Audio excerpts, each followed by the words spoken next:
resignation, elopement of publicly raised funds, exposure of sweatshop, and the spread of migrant labor shortage have become the external manifestations of the labor price crisis.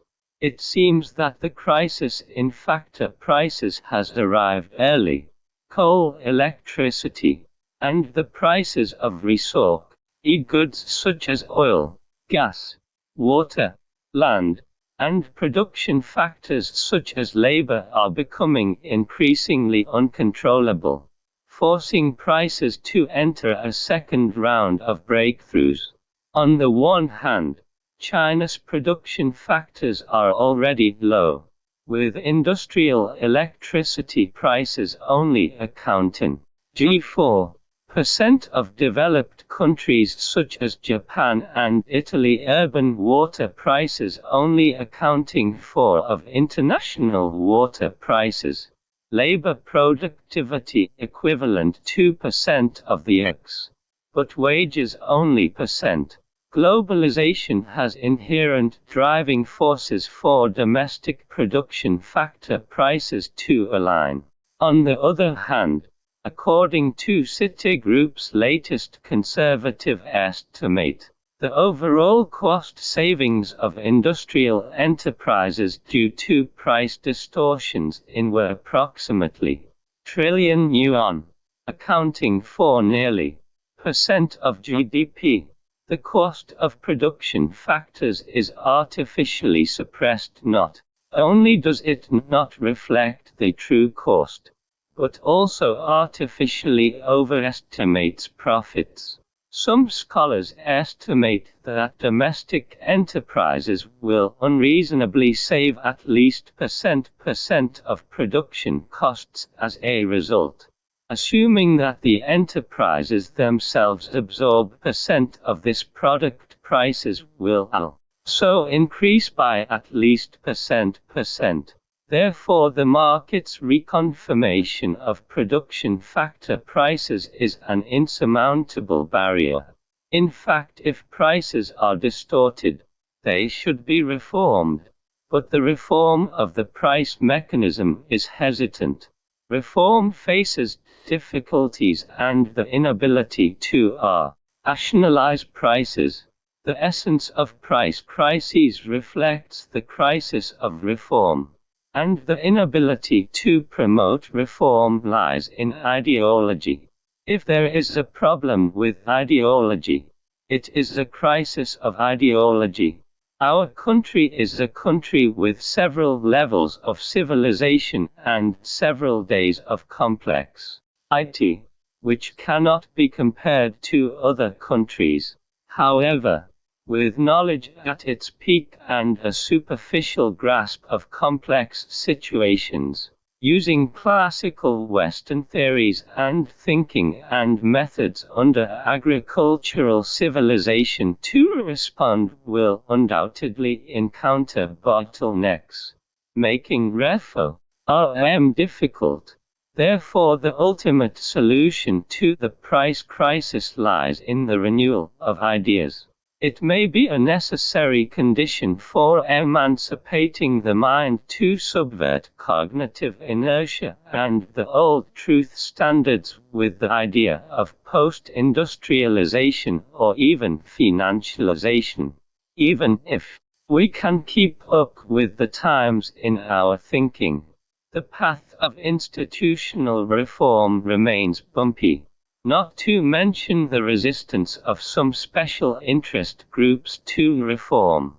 The living pressure brought by global inflation alone has made it difficult to reconfirm the prices of production factors, let alone the fact that price reform is now facing two major banking, cement, beer and other enterprises with large sums of money.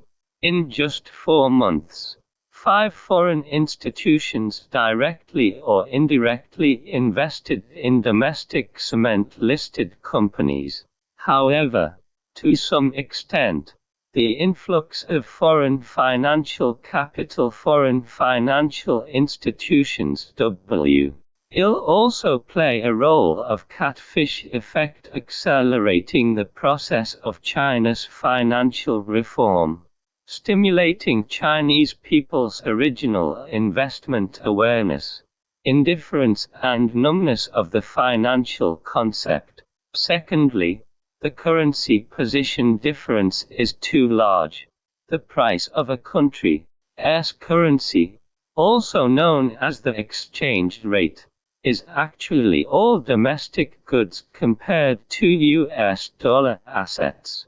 RMB assets undoubtedly have huge room for appreciation and speculation due to their total bid price.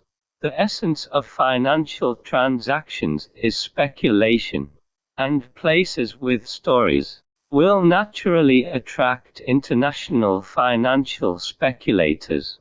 The consistent expectation or premeditation of RMB appreciation has caused excess global liquidity to accumulate in China on the one hand, settling on physical assets and resources such as real estate and stock market,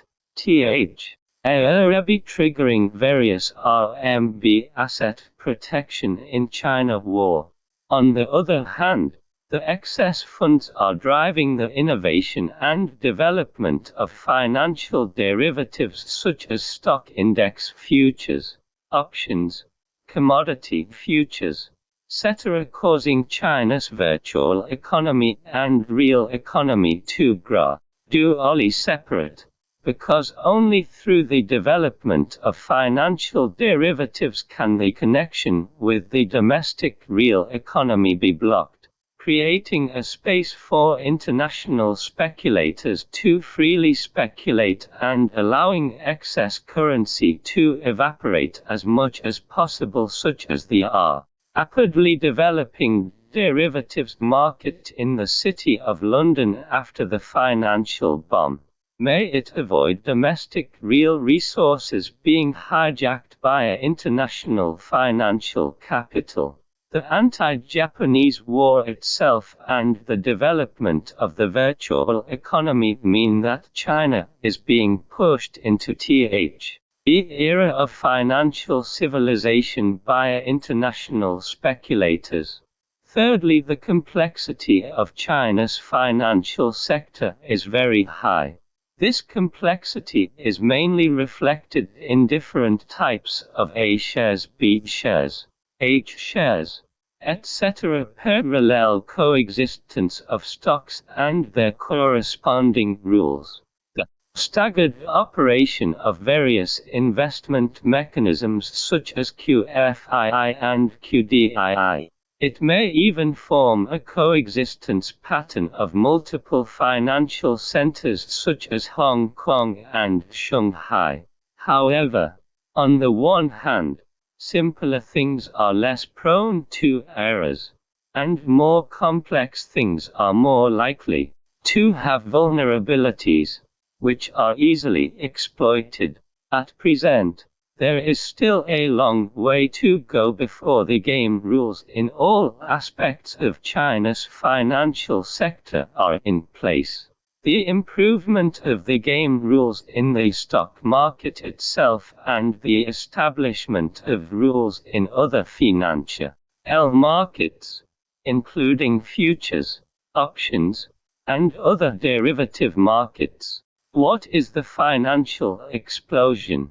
In terms of status, China's economic reform has accumulated a huge amount of currency in recent years. The huge industrial capital has accumulated enough energy for the financial explosion. At the same time as the accumulation of domestic capital, the amount of foreign capital flowing into China in various forms is also extremely astonishing. Driven by the essence of profit-seeking, foreign capital continuously operates capital in China, evaporating others and enriching itself. The expectation of international capital, the completeness of technological means, and the superposition of concepts such as China's financial openness to the outside world have matured the conditions for China's explosive transformation from gradual to sudden changes in the financial field. Empirical analysis shows that China's billions of state-owned assets, various types of assets, private savings, and foreign exchange reserves have far exceeded the equivalent of the real economy in terms of scale. The conditions for independent operation have been met. Secondly, how does the financial explosion manifest?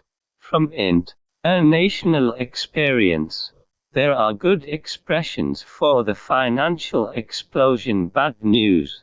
In the 1990s, the result of the British financial explosion was the explosion of the City of London. Concept in a city business was opportunities are experienced just as the Chinese people are complacent about the national policy of family planning, which has resulted in 400 million fewer births in China.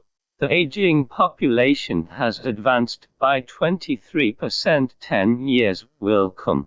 At the end of 2006, the population of elderly people aged 60 and above in China reached 149 million.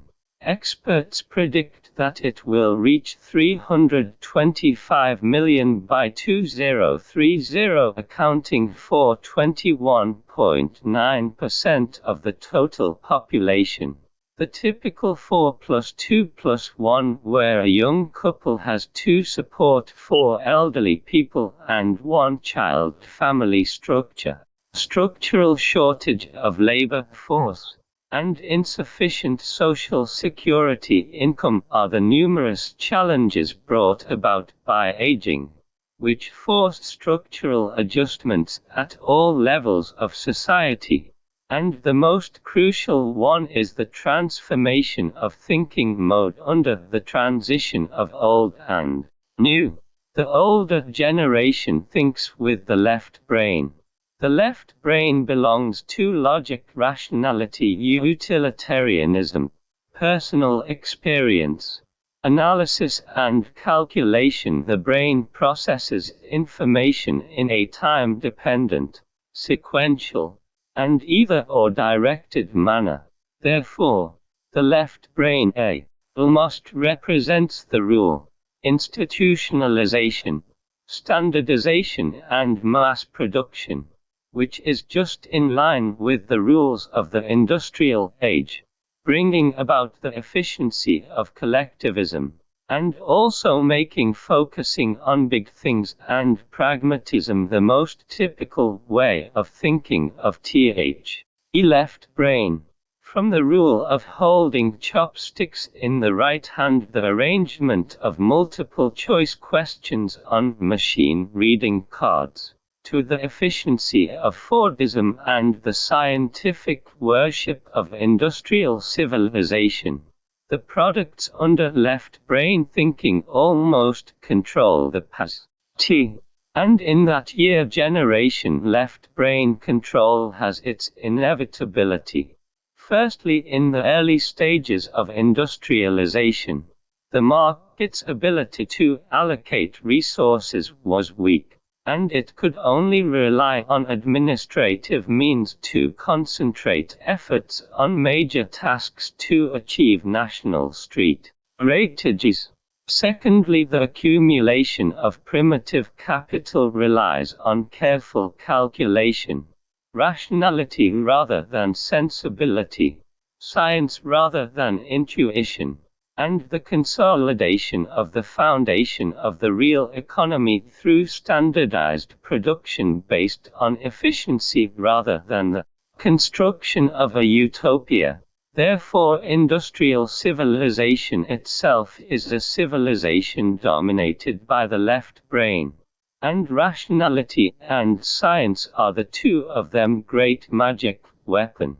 But now the situation has made the premise of the era of left brain control gradually fade. Firstly, see computerization, miniaturization, capital injection, and other forms. By the end of the year, the market value of China's investment fund had exceeded trillion yuan, which was only trillion yuan a year ago. That is to say, the development in 1 year is twice that of last year's total. Statistics also show that in the number of investors opening accounts in the Shanghai and Shenzhen stock markets reached 1,000, with an average of over 10,000 accounts per trading day. In the context of global liquidity surplus, the opportunity for concentrated release has finally emerged, with the accumulation of years of sustained high-speed growth energy in the national economy, enhanced profitability of enterprises, appreciation energy of RMB, and enhanced international competitiveness. Although facts have proved that the soaring stock index and the instantaneous expansion of market value are unsustainable, both the number and scale of institutional investors such as investment fund, QFII, QDII, and hundreds of millions of individual investors, as well as the equivalent of financial assets accounting for half of the stock market, and the degree of securitization of state-owned assets indicate that China's economy is undergoing sustainable and irreversible structural changes, and the capital market is becoming the country one of the most important wealth investment and management platforms for enterprises and the people. Shifting from excessive reliance on bank savings to the capital market, China is entering an exciting great era from the commodity era, the era of capital finance.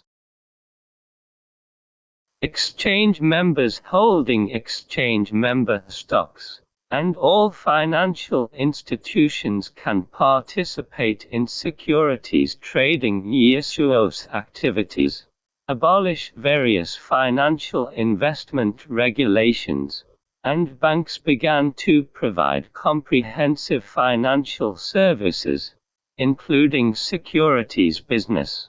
In OMS of regulation, the Bank of England has transferred the regulatory function of the banking industry to the Financial Services Authority of the UK. The financial Big Bang in the UK completely destroyed the financial division of the UK and Commonwealth countries and promoted the integration of merchant bank business and stockbroking business, as well as the integration of commercial banks and investment banks. Commercial banks in the UK have successively acquired and merged securities brokers, gradually emerging a group of super financial institutions, covering various fields such as banking, securities, insurance, trusts, etc., becoming a versatile financial group similar to Germany. Just as the Thatcher Revolution triggered a wave of global market-oriented reforms, the City of London's finance exploded. The explosion triggered a global wave of financial liberalization. Japan Tokyo financial explosion. Japan's financial liberalization reform directly refers to the sample of the UK, which is called the Tokyo Financial Big Bang. This is short. The Hashimoto Cabinet of Japan was launched on July with the core of promoting financial liberalization by relaxing financial regulations. The main legal basis of the Tokyo financial explosion is the Foreign Exchange Control Law and the Bank of Japan Law. The main content is that Japan will relax foreign exchange trading restrictions, and the venues for foreign exchange trading are not limited to licensed banks. And even supermarkets can engage in currency exchange. Japan's financial industry is officially moving towards free competition.